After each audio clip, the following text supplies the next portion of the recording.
Bienvenida a Desobedientes Inc.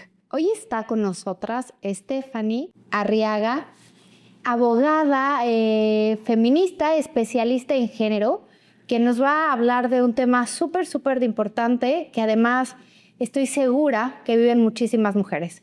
Y también está con nosotras Lolita Blancas, que es la presidenta de Casa Gaviota.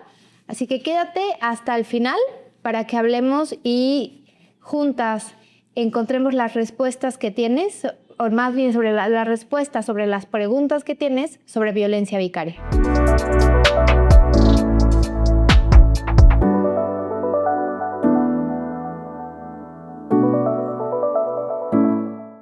Hola, pues yo quiero agradecer la presencia de Fanny, porque aparte de ser abogada feminista, especialista en género, también es una gran amiga y aliada de Casa Gaviota. Mi querida Fanny, pues muchas gracias por estar aquí. Creo y creemos que es súper importante hablar de la violencia vicaria. ¿Qué es la violencia vicaria? Porque es una violencia que recientemente se le puso nombre, es una violencia que ya existía, que se le puso un nombre para poder identificarla, pero que además muchas mujeres viven, no saben que la viven, no saben que existen, pero sí saben que de alguna forma se está usando el amor de los hijos y de las hijas en contra de ellas como arma y que se convierte en una de las violencias de género más importantes que pueden vivir las mujeres dentro de casa, ¿cierto? Es correcto, Sam. Cuéntanos un poquito de la violencia. Pues antes de darles este concepto, quiero agradecerles por la invitación para estar aquí en Desobedientes. Agradezco y valoro mucho el trabajo que hacen todos los días por las mujeres.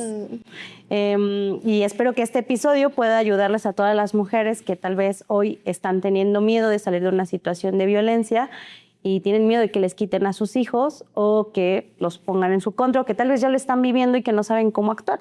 Esperemos que este episodio pueda ser muy esclarecedor para que puedan salir de ese espacio porque sí es posible.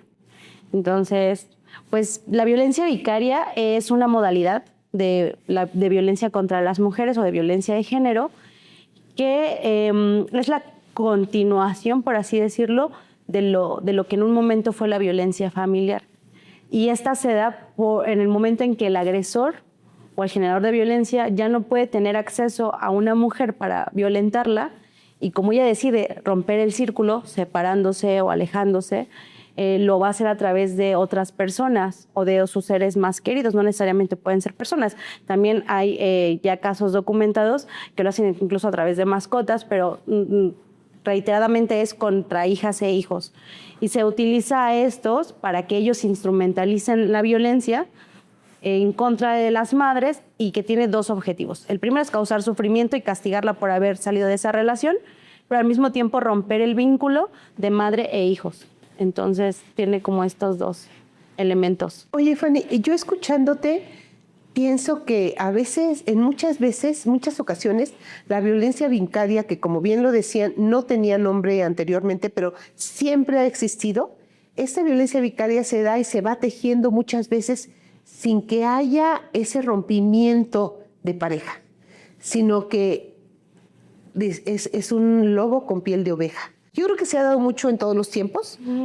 Hoy tiene un nombre, hoy es violencia vicaria y está tipificada como delito, pero también me parece que es una forma de golpear a la mujer, de lastimarla, de violentarla de manera indirecta, porque a lo mejor esa mujer, quiero pensar que así es, porque pasa mucho, esa mujer está teniendo oportunidades laborales o de superación personal o profesional, y como esa persona no quiere que las tenga, va a utilizar a los hijos para violentarla, detenerla, obstaculizarla, para que ella logre ese crecimiento. Entonces me parece que esa violencia vicaria se da con rompimiento de pareja y sin rompimiento de pareja. Sí, es correcto. De hecho, cuando es dentro de la relación, funciona la violencia vicaria como un mecanismo de control. ¿no? Un mecanismo de recordarte que si tú sales de tu rol o del control que tiene sobre ti esta persona, entonces vas a tener consecuencias, y es manipular a tus hijos para que ellos te agredan dentro del vínculo familiar, de es que mamá tú no puedes salir de la casa, o es que nada más estás afuera con tus amigas, ¿no? Es como este recordatorio de que hay control sobre ti, de que tú no eres dueña de tu vida y de tus proyectos personales. Y cuando trasciende este vínculo, o sea, cuando puedes en algún momento salir de la violencia, pues es como ya no lo haces porque ya no vives dentro de este mismo espacio, ya no puede ser violencia familiar o intrafamiliar como antes se conocía, pues entonces se extiende a través de los hijos para generar sufrimiento, y a través de los hijos y también con acciones muy concretas de esta persona que pueden ser directas hacia las mujeres, pero sí se pueden dar en estos dos escenarios, dentro y fuera. Y conforme va avanzando, hay un vicariómetro también, ¿no? Que es como estas modalidades de cómo puede escalar la violencia vicaria. Como decíamos, en violencia familiar no hay violencia baja, o sea, es moderada, y alta o inminente cuando tu vida ya está en riesgo, ¿no? Y lo mismo sucede con la violencia vicaria, no hay violencia vicaria baja, porque al final de cuentas, además de que se intenta romper el vínculo y afectar o causar daño a la madre, también se violenta a las infancias de manera psicológica, porque les generas un shock para ponerlos en contra de su mamá. Entonces, las primeras manifestaciones de violencia vicaria pueden ser la manipulación, o incluso cuando son más pequeños, digamos entre los 3 y 7 años, el manipular sus recuerdos o memorias de, no, sí, acuérdate que tu mamá nunca estaba, que tu mamá te pegaba, aunque eso no ocurre, como los niños están desarrollando su parte de memoria, pues empiezan a introducir ideas hasta que ellos piensan que son verdades. Fuerte. Entonces, eso podrían ser como los primeros niveles, el manipular a las infancias. Los niveles más altos o más graves de violencia vicaria es la sustracción o el ocultamiento de menores, la judicialización de asuntos jurídicos contra las madres, que pueden terminar en prisión con delitos fabricados, e incluso el asesinato o las agresiones sexuales hacia las infancias. Sí, ha habido casos, ¿no? Últimamente, de hombres que asesinan a los hijos o que asesinan a la mamá y a los hijos, o a los hijos para castigar a la mamá y luego se suicidan ellos. O sea, ha habido muchos casos donde viene la violencia vicaria fuertísimo para que el castigo siga siendo hacia la mujer, ¿no? En este sistema. Y yo oía una vez a una señora que decía que sí, que hacía todo esto y que manipulaba a sus hijos, pero es que era un buen padre, ¿no? Y la realidad es que ningún buen padre va a poner a los hijos en contra de una madre. Y eso lo tenemos que tener como todas las mujeres tatuado, porque se nos educó de una forma tan distorsionada, pensando en que no los vas a dejar porque son buenos padres, porque no le vas a quitar un padre a tus hijos y eso, cuando la realidad es que el padre que tienen esos hijos son padres que están dispuestos a dañar a los hijos y para dañar a las madres sin importar ninguna consecuencia, ¿no? De hecho, ese es el reto que actualmente tenemos. O sea, ya se está legislando el concepto de violencia vicaria. Me parece que alrededor de 22 o 23 estados ya lo tenemos, aunque de manera federal ya está. O sea, las mujeres ya pueden invocarlo en la Ley General de Acceso a las Mujeres, en el Código Penal Federal y en el Código Civil Federal, o sea, en caso de que en sus estados no lo tuvieran. Pero el gran reto que tenemos es, primero, que hay una idea dentro de los espacios jurídicos, o sea, en los juzgados, donde las mujeres normalmente están discutiendo o llevando la defensa de estos asuntos, de los juzgadores, en el que piensan que la familia tiene que mantenerse sobre todas las cosas. Que un tema es los conflictos entre los padres y otra cosa son los hijos. Sí. Cuando pues el nombrar violencia vicaria hace saber que no es así, que no hay que no hay imparcialidad, que francamente un generador de violencia, si asumimos que la violencia es un acto que busca generar control, causar sufrimiento de manera consciente y racional hacia una persona, en este caso a las mujeres, pues entonces de manera voluntaria se va a mantener y se puede utilizar a los hijos para seguir ese cometido. Entonces, no es extraño pensar que esto sucede, pero la justicia mexicana ahorita actualmente sigue pensando en que todo es en la normalidad y que la familia puede ser mamá, papá, hijos, aun cuando hayan contextos de violencia que atraviesan. Ese es un primer reto. Y el segundo reto también son pues la sociedad o las redes de apoyo, Y nosotras mismas, que a veces creemos esto, o sea, que para nosotras es difícil pensar que alguien que me generó violencia a mí, también le puede generar violencia a mis hijos. Pero eso es verdad, si me generó violencia y si manipula a mis hijos, entonces también le está generando violencia a mis hijos porque los está dañando psicológicamente para que estén en mi contra. Claro. Entonces eso... Sí, y es que nosotros disculpamos en ese tema de esa educación patriarcal, disculpamos y hemos minimizado las violencias que nosotros hemos vivido a través de estos generadores de violencia, porque es nuestra pareja y lo creemos que no es capaz de violentarnos hasta esos grados, menos a sus hijos e hijas porque son sus hijos. Claro. No serían capaces de hacerlo porque es el papá, ¿no? Y entonces asumimos que eso no, que estamos pensando lo demás.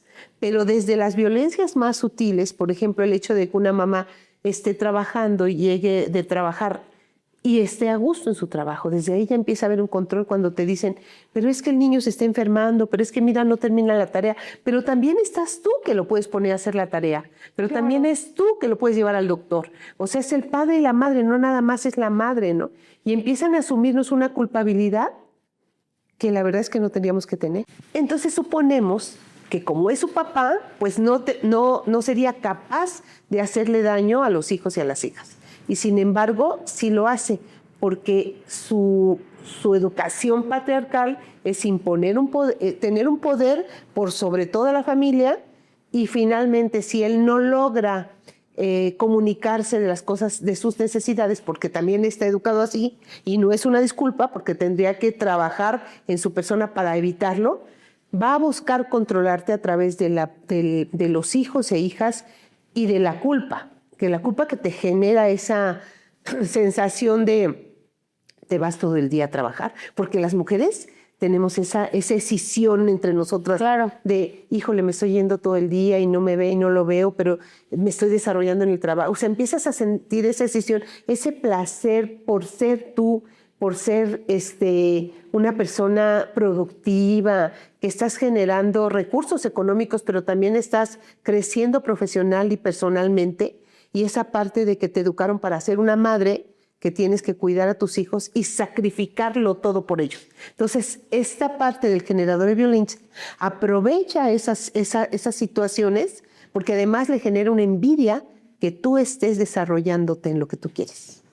Y ahí va a pegar sutilmente a través de los hijos pequeños o grandes. Mira, tu mamá nos deja, mira, tu mamá, quién sabe si esté trabajando, y no terminas tus tareas, hijo, porque es que tu mamá no está presente. Entonces, cuando él puede asumir que él puede estar presente, pero no lo va a hacer si tú, como mujer y como madre y como esposa, no empiezas a poner sus límites. Y darte cuenta de la violencia vicaria que estás viviendo. Fíjate que yo leí una frase en internet que decía, hablando de la envidia, a veces no envidian, o no es que quieran tener lo que tú tienes, es que no quieren que tengas lo que tienes.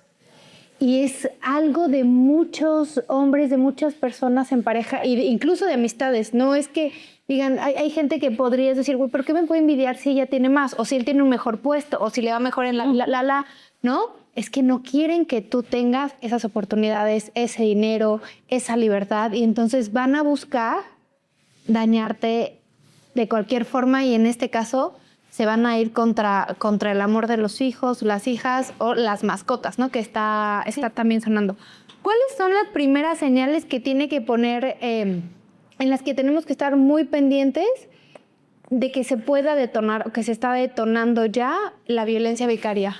Fíjate que en el 2022 se hizo la primera encuesta por el reconocimiento de la violencia vicaria, y salieron algunos datos muy interesantes, pero uno de ellos me parece súper importante para la detección e intervención de la violencia vicaria, que es el de que el 100% de mujeres que vivieron violencia vicaria vivieron violencia familiar. Claro.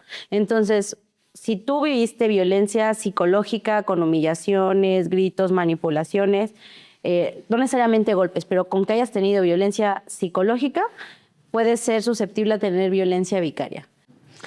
Fíjate que yo recuerdo mucho un caso, entre muchos casos de la violencia vicaria que vivieron mis hijos, y yo recuerdo una situación que Hugo tenía casi todas las materias reprobadas en creo que en preparatoria, en primero de prepa. Y yo estaba muy preocupada, porque además no sabía cómo comunicarme con él. Ya había mucha violencia vicaria que yo no había identificado, que fue creciendo a lo largo de todos los años de la vida de mis hijos. Me acuerdo que ese día yo fui con Hugo, hablé con todos sus maestros, estuve todo el día en la escuela y hablé con ellos. Y me dijeron, todos coincidían en que era un chico muy bueno, pero que no cumplía con sus tareas, ¿no? Entonces, que le iban a dar, pedimos oportunidad de que le dieran permiso de que entregara tareas, trabajos extras y todo. Y Hugo se comprometió, iba a ser su cumpleaños. Y me acuerdo que le dije, hijo, él quería un celular Sony naranjita que estuvo muy de moda. Y le dije, hijo, no voy a comprar el celular ni de regalo ni de nada hasta que tú no cumplas tu palabra. Y él quedó muy conforme porque él se dio cuenta que a mí me interesaba él en ese. Entonces ya llegamos a la casa y fue el día de su cumpleaños. Dice, sí, mamá, pero nada más me invitas a comer. Le dije, sí. Entonces llegó y le dije, hijo, voy a pasar por ti a la escuela. Ya pasó mi papá por mí. Yo le dije a su papá, ¿sabes qué? No le vamos a comprar el Sony hasta que él termine porque esa fue su palabra y no sé qué. Se pasa por él, se lo lleva al Telcel, a donde están los celulares Sony, y le dice, ¿cuál quieres, hijo? Pues quiero este. Y le dice, ay, hijo, pero háblale a tu mamá. Fíjate, qué sutil, ¿eh? Qué sutil, pero qué puñalada. Porque háblale a tu mamá, porque tu mamá no quiere que te lo compre. Si te da permiso, te lo compro. Esas son todas las sutilezas de la violencia vicaria. Me habla, Hugo le dijo, no, mi mamá no me lo va a comprar, entonces háblale tú. Entonces me habla, oye, estoy aquí con Hugo, pero Hugo quiere que le compre el celular de regalo de cumpleaños y no sé qué, quiero ver si tú le autorizas y no sé qué. Y entonces le dije, pásame a Hugo, y le dije, mira, mijo, es decisión tuya, pero tú y yo ya hicimos un trato. Sí, mamá, y lo voy a cumplir. Pero para eso Hugo ya estaba en terapia, tuvo que reforzar muchas cosas, porque es muy, muy difícil que a esa edad, cuando quieres algo material, no digas, me voy contra mi mamá porque el celular yo lo quería y mi mamá lo obstaculizó, ¿no? Entonces, o te presto el carro, pero dile a tu mamá, ¿no? O cosas así que van creciendo en el tiempo, desde no hiciste la tarea, hijo, porque tu mamá no estuvo, desde es que tu mamá no te hace caso. O sea, todas esas sutilezas, hasta todas las demás que pueden ser una contradicción de una orden, si estás en una relación de pareja, hasta cuando ya perdieron el control sobre ti, de irse con todo lo que pueden, hasta la sustracción, hasta la violación, hasta el asesinato. De hecho, lo que está comentando Lolita es bastante interesante porque cuando llegan los primeros asuntos a la Suprema Corte sobre violencia vicaria, porque aunque parece extraño, si se buscaba invalidar este concepto, se alegaba que había discriminación para los hombres. Se discute y el proyecto de sentencia, que ahora ya es una sentencia, lo que plantea es que la violencia vicaria tiene como fundamento la estructura desigual o la discriminación de estereotipos en los vínculos de las mujeres. En este caso, pues en cómo se materna, qué es lo que estás diciendo. Porque al final de cuentas me parece que los dos elementos que van gestando la violencia vicaria hasta que llegamos a estas consecuencias que ya lo planteas, es la constante culpa que se le mete a las mamás desde que nace tu bebé, que si se enferma no lo estás cuidando bien, que si se enferma es porque tu leche no está bien. O sea, hay una constante de culpa hacia las mujeres, hacia la madre. Siempre. Todo el tiempo. Entonces, tener esta constante de culpa, más el tema de que las mujeres tenemos a veces que fungir el papel de poner límites, mientras que los padres, como son ausentes y evitativos, plantean el yo te doy, pero yo soy el bueno. Entonces, lo que hacen es que se ve a la figura materna como la impositiva o la estricta y la rígida, pero al mismo tiempo la figura materna tiene una constante de culpa. Entonces, cuando tú intentas salir de ese vínculo o estás en ese vínculo y te están no solo violentando el papá, sino además tus hijos, pero no porque ellos quieran, sino porque pues los mandamientos están siendo manipulados, pues es difícil que te des cuenta o es difícil que quieras hacer algo porque tú asumes que es por tu culpa. Oye, Fanny, ¿cuál es la diferencia entre violencia vicaria y alienación parental? Fíjate que anteriormente se consideraba a este fenómeno de separar a los hijos, porque solamente se quedaba en separar a los hijos o intentar que no se vinculara con alguno de los progenitores, alienación parental. Pero la alienación parental bien, es una figura que se volvió jurídica, pero que viene de un psicólogo, que es Richard Gardner. Y él en realidad empezó a ver el fenómeno de conflictos entre personas divorciadas o en parejas divorciadas e hijos. Pero al no tener perspectiva de género y pues que no le atravesara ninguna violencia porque era hombre, él intuyó que eran las mujeres las que cuando se separaban había un tema de despecho o de ardor, por así decirlo, por no poder asimilar la separación o la ruptura, y entonces ellas eran las que no querían que se vincularan los ex con los hijos. Y entonces hizo una obra o un libro que se basó en eso, y después en algunos países empezaron a legislar con esta idea o con esta teoría, y la alienación parental plantea esto, que es la obstrucción de los hijos hacia los progenitores, en todo caso más bien es hacia los hombres, pero sin perspectiva de género se volvió un caldo de cultivo no solo para agravar la situación de violencia, sino para reproducir la violencia institucional contra las mujeres que intentaban separarse. El caso más difícil llegó y lo documentó la Comisión Nacional de Derechos Humanos, que por eso me sorprende que después impugnara violencia vicaria, porque la mujer señaló que sus hijos habían 2 hijos y señaló que sus 2 hijos habían sido agredidos sexualmente por su papá. Entonces ella no los llevaba al régimen de visitas porque los niños le dijeron que su papá abusaba de ellos cuando se los llevaba. Y en lo que estaban en la investigación y la indagatoria... Dijeron que era alienación parental. Ajá, o sea, dijeron, es que ella está inventando esto, y como no cumplió con el régimen de visitas, la medida de castigo de la jueza o del juez que llevó el asunto fue quitarle la guarda custodia a la mamá. Tenía que llevar a los niños al juzgado para entregarlos y cambiar la custodia. La mamá no quiso hacerlo, y en su desesperación, porque dijo, me van a quitar a mis hijos y mis hijos ya fueron abusados, y no querer traicionar a sus hijos y no sentirse protegida porque las leyes le estaban ayudando a seguir fomentando la violencia contra ella y contra sus hijos, asesinó a sus hijos. Se quitó la vida. Y luego se quitó ella. O sea, salió en las noticias que incluso como claro. ella cuidaba a sus papás, que eran adultos mayores, también, solo que alguno de los papás sobrevivió. La mamá. La mamá, ¿verdad? Pero se quitó la vida ella, a su papá y a sus 2 hijos.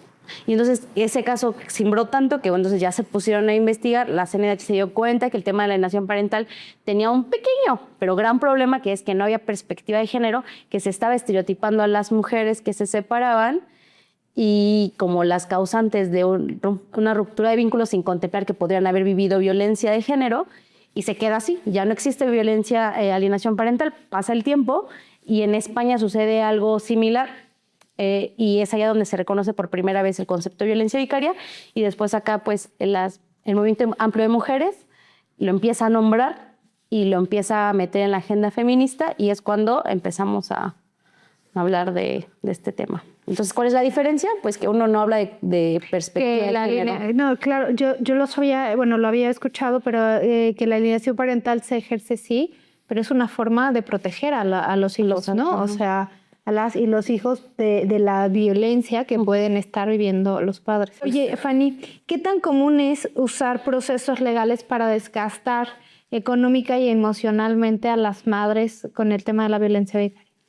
Es muy constante. O sea, cada asunto que llega, yo pensaría que cada asunto que llega cuando se demanda guarda, custodia, patria potestad, pensión de alimentos, se tiene que hacer una investigación psicológica de ambos, pero y un peritaje con perspectiva de género para saber si hubo en el contexto, aunque no lo nombre la mujer, violencia, y poder identificar si hay elementos de riesgo, porque muchas veces, incluso en una simple demanda de divorcio, se alarga, no llega para llevarlo a sus límites y para no cumplir con las obligaciones, pero incluso también para coercionar. O sea, por ejemplo, hay veces que dice, es que yo no puedo ir por él a la escuela. Y mete un escrito, no me deja ir por él a la escuela, ¿no? Entonces, como que quieren criminalizar a las mujeres dentro de los juzgados. De hecho, el primer asunto que pudo tener una sentencia de violencia vicaria fue en Querétaro. Fue un colectivo igual de abogadas feministas, y ellas pudieron acreditar la violencia vicaria antes de que lo resolvieran, de que la corte se pronunciara al respecto. ¿Saben cómo?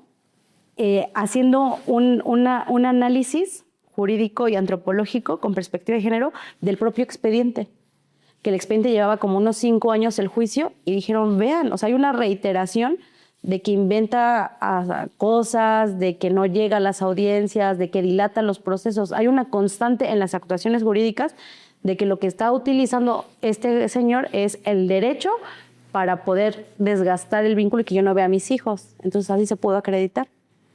Entonces sí, es muy constante que se utilicen los mecanismos jurídicos para violentar a las mujeres, lamentablemente. Nosotros tuvimos un caso, ¿no, Freddy? Cuando nos conocimos, de una persona que le quitaron a su niña.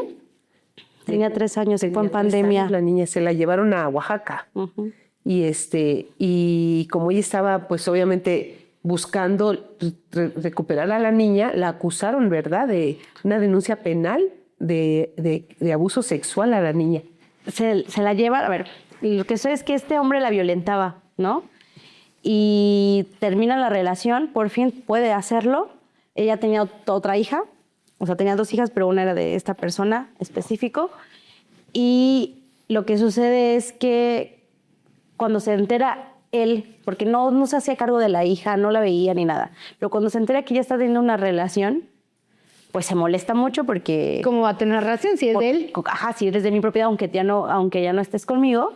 Y entonces le pide ayuda a su mamá para pedir permiso para que se llevan de vacaciones a la nena. Tenía 3 años. Se la llevan a Oaxaca y ya no la regresan. Solamente ella marca, ya no le contestan. Y cuando le dice, es que no sé qué está pasando, y levanta, me parece, la alerta Amber, le habla la abuela paterna, que es la que le ayuda al agresor vicario, y le dice, ¿sabes qué? Es que mi hija dice que tú y tu pareja abusaron sexualmente de ella.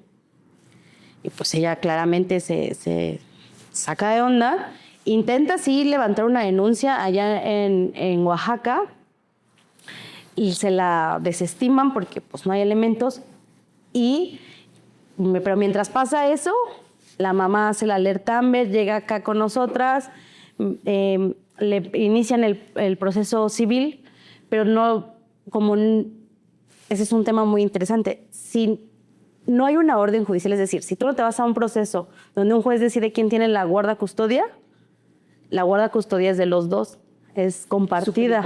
Entonces, si tú te llevas a tu hijo, de repente, pues no te pueden acusar de sustracción de menores, porque la guarda custodia es de los dos y no hay una orden judicial que diga que no es así. Entonces, aunque ella giraba alerta Amber, él llegaba y la desactivaba. Yo soy el papá, aquí está el acta de nacimiento, y ya, no pasaba nada porque ya está con su papá. Entonces, eso es lo que sucedió. Y al punto fue que le inician aquí una carpeta de investigación por abuso sexual, y aunque, ¿cuál fue el elemento? Que en la evaluación psicológica la niña salía con afectación por parte de su mamá, pero no afectación sexual, afectación psicológica. Como no cuadró la de abuso sexual, se fueron por violencia familiar, por maltrato infantil, por así decirlo. Y el peritaje psicológico salió que había afectación psicológica por parte de su mamá, pero volvemos a repetir, o sea, sin perspectiva de género, sin un peritaje antropológico con perspectiva de género que recrea los hechos, las dinámicas de poder, pues lo que te dice ese peritaje es que tiene una afectación la niña con su mamá, pero la pudo haber tenido porque ya llevaba 9 meses sin ver a su mamá, y donde todo el tiempo esta persona le decía, acuérdate que tu mamá te pegaba, acuérdate que tu mamá no te quería. Y la niña tenía 3 años. Y tu mamá, o sea... Y la niña tenía 3 años. O sea, mi hijo a los 3 años no se acordaba lo que había comido una semana antes o un día antes, ¿no? Yo no me acuerdo. Ajá. Entonces, cuando llegamos, porque también no llegaba a las audiencias, pero cuando podemos hacer que llegue a la audiencia para la plática con el menor, pues la niña quería ver a su mamá, pero se le quedaba viendo a su papá porque tenía miedo, porque mi papá me dice todo el tiempo que mi mamá es mala. Es muy fuerte, Es muy fuerte. vicaria. El daño es tremendo, ¿no? Entonces, la violencia vicaria deja consecuencias graves en niñas, niños y en los animales, ¿no? También, yo no tengo niños, pero... ¿Seres sintientes? Pero los que tenemos perros, o quienes tienen que te quiten a tu perro, a una conocida le amenazaban con quitarle a la perra, ¿no? Y se la dejaban ver cuanto quería, también te afecta. Entonces afecta a... Y lo de menos es que se le quiten las mascotas, ¿eh? Ha habido casos en donde asesinan o violentan a las mascotas para para lastimarte Ajá, a ti. ajá. Entonces tiene consecuencias importantes, secuelas a corto, mediano y largo plazo en todas las personas que intervienen en este tipo de violencia, ¿no? En este ambiente. ¿Por qué es importante creerles a las mujeres que denuncian violencia vicaria? Porque así como la violencia de pareja no es gradual y va avanzando, y no es como que vaya en círculo, sino que va en espiral y cada vez puede ser peor hasta que una mujer pierda la vida, la violencia vicaria va a seguir avanzando hasta que ya no puedas ver a tu hijo, aunque sepas dónde está, o incluso donde ya no sepas ni siquiera en dónde está, o que tu hijo pierda la vida. De hecho, el asunto que fue documentado en España, por el cual se reconoció allá la figura, lo más grave de allá, o sea, los hijos perdieron la vida, pero aún si eso fuera grave, la mujer terminó suicidándose, ¿no? Entonces, hijos y madre perdieron la vida. Acá o el caso, ¿no? La mamá, antes de devolverle los hijos al agresor sexual y vicario, pues le quitó la vida a sus hijos y luego ella se la quitó. Un político en Brasil, ¿no? Asesinó a los hijos y se mató él diciendo que todo eso había sido culpa de ella por engañarlo, ¿no? Y entonces, así de... Eso es bien. Te voy a seguir haciendo daño aunque estés viva. Es una locura. Tú te quedas viva, pero cargas con todo eso. Yo quisiera hacer una pregunta antes de por qué es importante creerles a las mujeres. ¿Por qué es importante que las mujeres Denuncien. creamos en nosotras cuando empezamos a ver esos signos de violencia? Y me iré antes, ¿por qué es importante este podcast para las mujeres? Porque muchas veces las mujeres no identificamos o disculpamos esos pequeños detalles para reconocer que estamos viviendo una violencia vicaria. Para eso es este podcast. Pero después, para decirles a las mujeres que tienen que creer en ellas cuando empiezas a sentir o intuir que estás viviendo una violencia vicaria, que están manipulando a tus hijos, que están chantajeando a tus hijos, que están dañando a tus hijos de alguna manera para golpearte a ti. Creo que es súper importante que las mujeres creamos en nuestra intuición. En lo que te dice el cuerpo. Sí, porque desde ahí parte para que puedas detener esa violencia vicaria que sí está ocurriendo y que debes detener.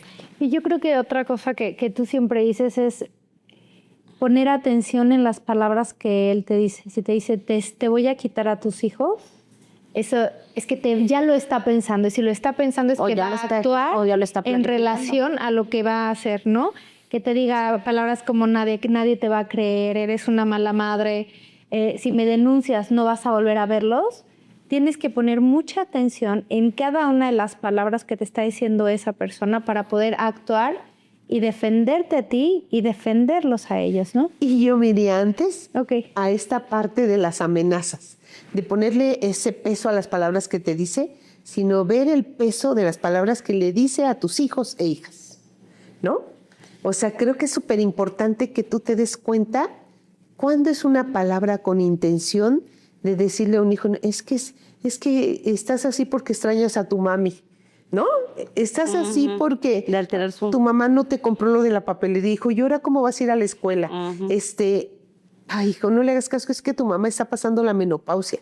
O sea, en desacreditarte a lo mejor un permiso o un no permiso que diste. Que te genere culpa. Desde ahí ya está ejerciendo una violencia vicaria en la cual tienes que poner mucha atención. Fanny, yo quiero preguntarte otra cosa que me parece, y no sé si la tengas ahí, me parece muy importante. Cuando ya estás terminando una relación y hay una amenaza de las que dice Samantha, de que te voy a quitar a los hijos o que tú ves que está fraguando, que lo intuyes, ¿qué debes hacer legalmente para proteger a tus hijos? Pensaría que la estrategia primero tiene que ser tener tu red de apoyo, que insisto, las redes de apoyo pueden ser de distintos tipos, pero un elemento es, no puede ser tu red de apoyo quien tenga un vínculo de simpatía con la persona que te está generando violencia. Eso es lo más importante.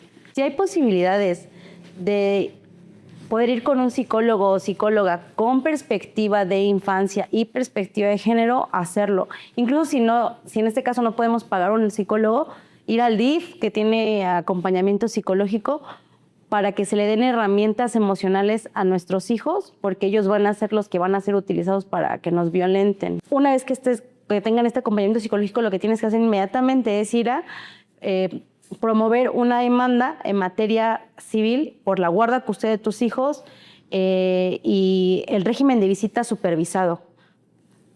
Siempre se entiende, al menos en el derecho mexicano, por el derecho que tenemos las mujeres a vivir una vida libre de violencia, la buena fe.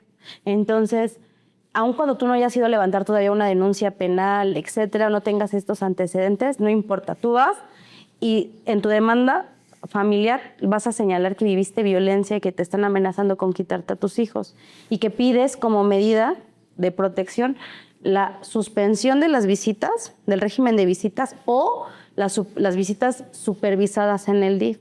Que eso sí también lo hacíamos constante. Ese es el protocolo de cajón que hacíamos en Casa Gaviota.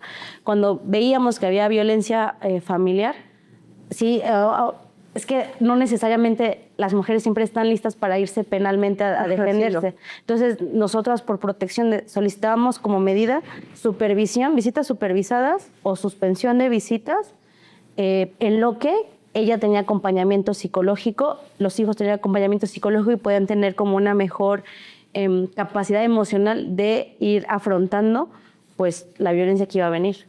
Entonces, eso es una. Y dos, pues lo mejor sería levantar una denuncia. Sí, en el estado que estás todavía no está tipificado, porque no en todos los estados está tipificado el delito de violencia vicaria. Por ejemplo, acá en la Ciudad de México no lo está. Pero acá sí cuadra el delito de violencia familiar. Entonces, vas a denunciar violencia familiar, pides medidas de protección, como que no se te pueda acercar, el código Águila, y pues eso te va a dar elementos para que no tenga acceso a tus hijos, y cuando no tiene acceso a tus hijos, pues no tiene acceso a suministrarles control y en este caso violentarlos a ellos y a ti. ¿En las medidas de protección están incluidos los hijos? Cuando, en este caso, como ya se reconoció la violencia por interpósita persona, que ese es como el concepto legal para llamar a la violencia vicaria, sí se puede. Okay. Y en materia familiar también existen medidas de protección, en este caso sí se pueden solicitar. Me acuerdo que alguna vez una chica que vivía en Ixtapalapa, la dejaron encerrada, me acuerdo que me habló en la madrugada y me dijo, ayúdame, yo la conocí en la escuela.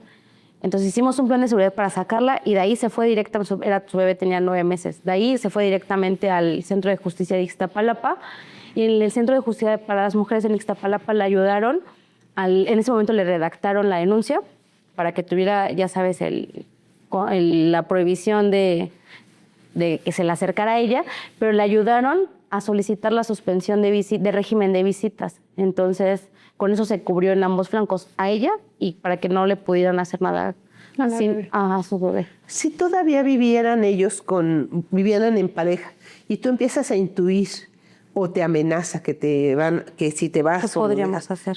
¿Qué podrías hacer? Yo te voy a decir que se puede hacer.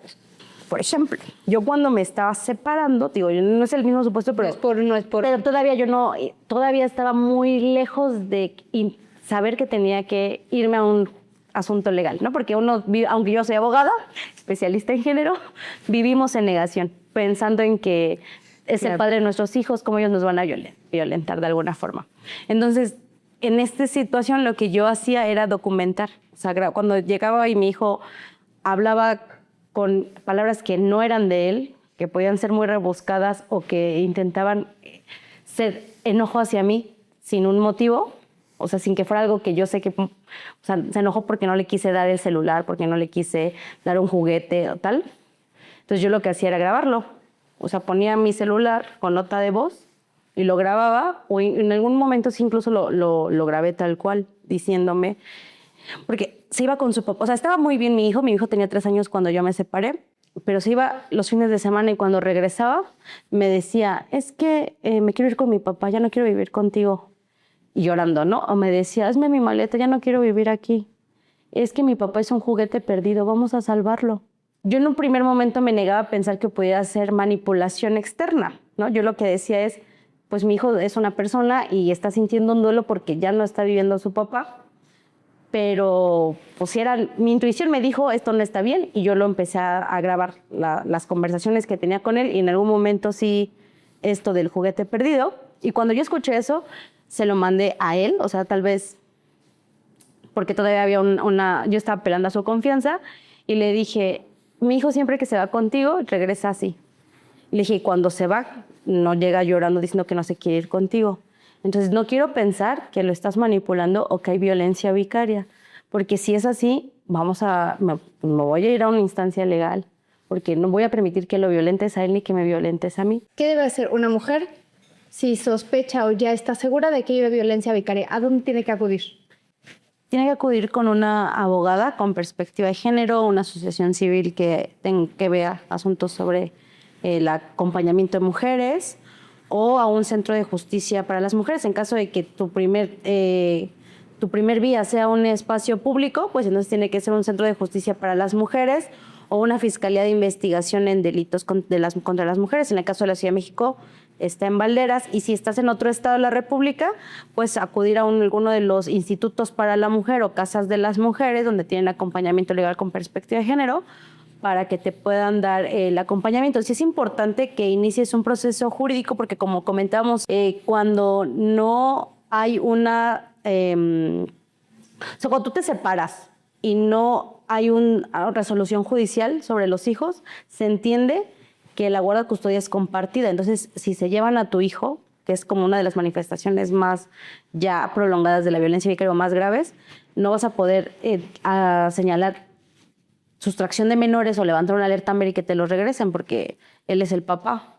Entonces, lo que necesitas hacer es iniciar un procedimiento de guarda custodia, o si tú estás casada y pues lo que tienes que hacer es divorciarte, porque el juez no te va a divorciar si antes no se ve qué va a pasar con niños, niñas y adolescentes, porque es el interés superior de las infancias. Entonces, lo pides la guarda custodia, aun cuando tengas la provisional. En el momento en que tú tengas guarda custodia provisional, en ese momento, si tu expareja se quiere llevar a tus hijos de visita y no los regresa, levantas una denuncia y se cuadra el delito de sustracción de menores. Entonces, es una forma de proteger a tus hijos y a ti que tengas la guarda custodia provisional. Esa es una primera herramienta.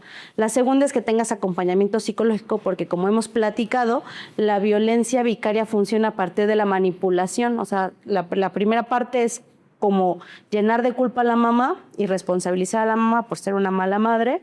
Y la segunda es meter como todo este motor de violencia hacia las infancias para que ellos violenten a su madre de manera instrumental. Y en ese sentido, pues necesitas desarticular con acompañamiento psicológico. Y lo tercero, tener una red de apoyo y un plan de seguridad, que eso te lo van a otorgar cuando vayas con especialistas de género, para que tú sepas cómo mitigar estos riesgos que podrías atravesar. Entonces, los documentos que tenemos que llevar o que tiene que llevar una mujer que está viendo violencia vicaria para levantar la denuncia, ¿cuáles son? El INE, el acta de nacimiento de tus hijos, CURP, por si te los piden, y eso es todo, en realidad, solo para levantar el procedimiento. Pero lo mejor sería que tengas un folder dentro de tu mochila de primeros auxilios. Armar tu mochila de primeros auxilios, y ahí tengas un folder o una carpeta con los documentos escolares de tus hijos, con sus cartillas de salud, con el directorio de familiares o de papás de los amigos de tus hijos, y tal cual, o sea, los documentos tuyos y los de tus hijos, CURP, actas de nacimiento, si tienes tu constancias, todo. ¿Por qué?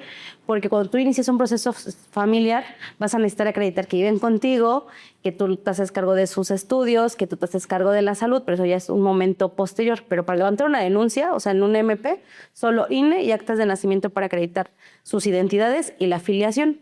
Es lo único. Yo aquí agregaría que si estás viviendo algún tipo de violencia vicaria, hicieran lo que tú hiciste, que es escribir. Para que no se les olvide. Todo para que no se te olvide. Escribir en qué fecha te dijo tal, en qué fecha te dijo que te iba a quitar a tu hijo, en qué fecha tu hijo te dijo que eras una mala madre. O sea, ir escribiendo, porque el cerebro se engaña, el cerebro te engaña, ellos y la manipulación te va a engañar y necesitas tener certeza y toda la información de que estás viviendo violencia en casa y un tipo de violencia vicaria tú y tus hijos y que es algo real, ¿no? Porque van a tratar de decirte todo el tiempo que estás loca. O que estás exagerando. O que estás exagerando tú y todas las personas que van a estar en medio, porque la realidad es que vivimos en un México machista con un sistema machista que aunque tengamos las mejores leyes o una de las mejores leyes, la mejor ley impunidad que defiende a las mujeres, las autoridades que ejercen esas leyes todavía no están sensibilizados ni tienen, ¿no? Entonces te van a decir, pero usted, señora, y entonces tú vas a tener tu libretita que te va a dar la certeza de que lo que estás viviendo y de lo que viven tus hijos es real, ¿no? Y documentar a través de los videos y Que grabaciones. de hecho es lo que yo hacía, o sea, lo que hacía era esto, yo documentaba, grababa notas de voz o el videíto, pero yo anotaba en una libreta tal día y lo que había pasado, se lo había llevado y regresó así. Y ya tenía yo mi video y al nota de voz le ponía la fecha. Entonces yo ya en mi libretita sabía que esa nota de voz correspondía a eso. O sea, vas armando como tu carpeta de evidencias. Si te llaman por teléfono, porque a veces también es por teléfono donde te amenazan o así, pues si vas a tener una llamada de esa persona, pues tú ya tienes la conversación grabándose desde el momento en que contestas. Todo puede ser una evidencia. Entonces, Todo puede, que tus hijos vayan a terapia es súper importante y son evidencias, ¿no? Que vas recolectando los recibos de la terapeuta, la palabra de la terapeuta. Una constancia. una constancia de tu psicóloga de cómo llegó del niño que estaba manifestando, ¿sí? Todo puede ser. Ir juntando por todos lados porque es defenderte a ti y defender a tus hijos. ¿Qué hago si las autoridades minimizan las violencias que se están viviendo? Si tú vas a una instancia, ya sea familiar o penal, y no te quieren levantar la denuncia o no quieren levantarte la demanda en materia familiar, puedes levantar una queja en los órganos internos de control que tiene cada órgano jurídico para que les inicien un proceso administrativo por su falta de probidad a los funcionarios públicos. También puedes levantar una queja en los organismos de derechos humanos o pues la comisión, en el caso de la Ciudad de México, Comisión de Derechos Humanos de la Ciudad de México o de cualquier estado, para que investiguen por qué las autoridades no están actuando como deben de hacerlo. Incluso, es que es el tema, ¿no? Como no hay tanta confianza en las autoridades jurídicas, pues muchas mujeres optan incluso por la denuncia pública, que también es un mecanismo que ha ayudado a que muchos asuntos se hagan públicos y se presione para que las autoridades hagan lo que no hacen. Entonces también puede ser esa la vía. Si tú no tienes al alcance un abogado o abogada que te ayude a redactar una queja, ya sea de manera administrativa o en la Comisión de Derechos Humanos, pues puedes utilizar la denuncia pública. Pero sobre todo asistir a ministerios públicos que haya Con perspectiva de género. Con perspectiva de género. Protocolos. Y a los centros de justicia, ¿no? Sí. ¿Son gratuitos? ¿Las asesorías y el acompañamiento en estos lugares son gratuitos? Sí, son gratuitos. Si una mujer no tiene recursos económicos en este momento para defenderse, va ahí y tiene que ser gratuito. Tiene que ser gratuito. Oye, Fanny, quiero que me digas una cosa. ¿Cuál es el significado de ser o cómo describes a una mujer en situación de vulnerabilidad? Una mujer en situación de vulnerabilidad es que, bueno, pues tenemos que entender que hay un concepto que se llama igualdad, ¿no? Que se asume que todas las mujeres y hombres somos iguales ante la ley. Pero eso no quiere decir en la vida real o en la vida de los hechos que se materialice igual, que yo tenga las mismas oportunidades que tú o que yo. Entonces, vulnerabilidad quiere decir que hay circunstancias o condiciones en torno a una persona que hacen que sea más difícil acceder a derechos o, en este caso, a enfrentar un proceso jurídico o judicial, como puede ser su edad. Por ejemplo, los niños, niñas y adultos mayores son más propensos a que no les hagan caso en un juzgado por su propiedad, o sea, porque van a decir, y no te creo, ¿no? O usted te está exagerando. Entonces, la edad podría ser un elemento de vulnerabilidad, la condición social, que es tu estatus jurídico, si tienes dinero para pagar. Si tú llegas con un abogado particular, así tú llegas solita sin un abogado, incluso tu nacionalidad, tu color de piel o tu orientación sexual podrían ser elementos que puedan colocar a una persona en una situación de vulnerabilidad. Entonces, ¿qué es la vulnerabilidad? Son condiciones externas que hacen que una persona se aleje más del acceso a sus derechos. Ok, porque me parece que siempre hablamos de las mujeres en situación de vulnerabilidad, pero no damos bien esa definición. ¿no? ¿Y qué podemos hacer las redes de apoyo para ayudar a una mujer y a los hijos e hijas que están viviendo violencia vicaria? Porque me parece que es súper importante también que si yo sé que mi amiga tiene hijos y sus hijos están viviendo violencia vicaria, ¿cómo yo la puedo apoyar o echarle todo encima, ¿no? Lo primero es creerle, Exacto. como en el caso de la violencia de pareja, creerle, hacerle saber que no está sola y escucharla y ayudarle a que logre librar esa batalla que tiene en ese momento por la culpa de sentir que ella es mala madre o que el agresor vicario es una buena persona y que te diga, es que lo que me hizo a mí no quiere decir que se lo haga a mi hijo. No, si la violencia es racional y te violenta a ti, puede violentar a tus hijos. Y lo está haciendo. Porque si fuera buen padre no tendrías por qué preguntártelo. Si te lo preguntas es porque algo te hace sentir que no lo es. No desde juzgar, desde comprender, pero sí ese puede ser tu papel. El segundo papel es escuchar a las infancias de tu amiga o de la persona que conoces e intentar intervenir con ellas. Porque muchas veces también los niños y niñas... Ser a veces, su lugar seguro. Ajá, ¿no? ser su lugar seguro, pero además también como que sentimos que si me lo dice mi mamá o mi papá, no les creo mucho porque pues son mi mamá y mi papá. Entonces, por ejemplo, pasa que mi hijo, que tiene ahorita 6 años, si le dice, si yo le digo algo, me dice, ok.